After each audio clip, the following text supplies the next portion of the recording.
So here's the thing though, everyone's trying to do rent to rent, right? And it's a very competitive industry and it's a phenomenal strategy to get into. I definitely started off doing the rent to rent strategy, so I'm a massive advocate for doing it. Here's the thing though, if you are competing with everybody, why would a landlord choose you? Why would an agent choose to work with you? What makes you stand out?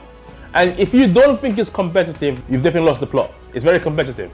I have loads of students who are doing the rent to rent strategy. So if you are getting started and you are competing with them, how are you going to win over them? Well, number one, you have to stand out. How do you stand out? Well, number one, people are naturally drawn to individuals who have confidence when they speak to you. When there's no ums, ahs, well, maybe, the thing is, like your words are flowing, people naturally gravitate to you. Now, the only way you can have confidence in something is to know everything about it. Right, for me, for example, right now, if you ask me to go skiing or even swimming, right, I'm not a confident swimmer.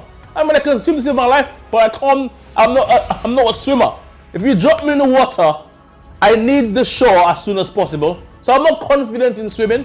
So if you want to do property and you want to excel, you want to be part of one of the leading income producing industries in the UK, which is property, by the way, you need to be an expert. You need to know what you're saying. So if you don't know what you're saying, what happens is the landlord and the agent will automatically ask you questions.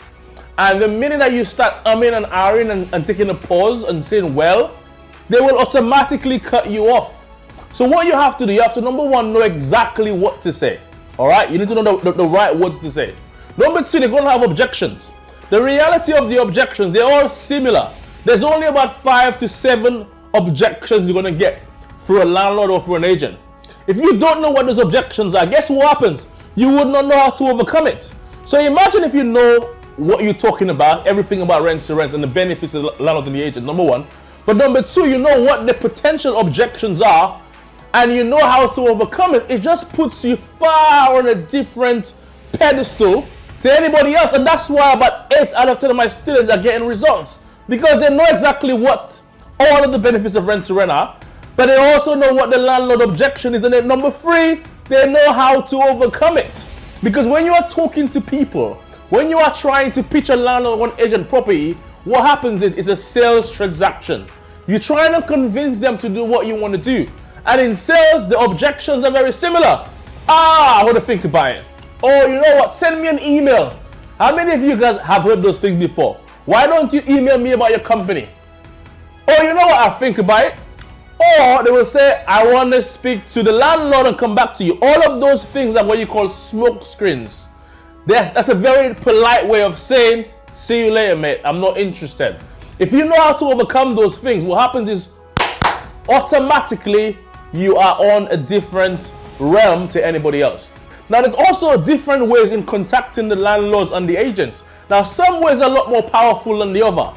Like some individuals just send bare messages online to landlords and agents, and that is actually one of the most least effective ways of getting the landlords and agents to stand out. So you need to know exactly what the most important and impactful ways to contact the landlords and the agent. If you know that, it puts you on a different pedestal. So they require a variety. There's a buffer, there's a plethora of different things and different ways to stand out in property, and most importantly, to stand out into rent to rent. But if you don't know what they are, you are completely screwed. So what you need to do is you need to know how to stand out, which I've given you a few of them, but you need to master it. And when you master it, what happens is 8 out of 10 landlords that you speak to, if they don't say yes, they'll be interested.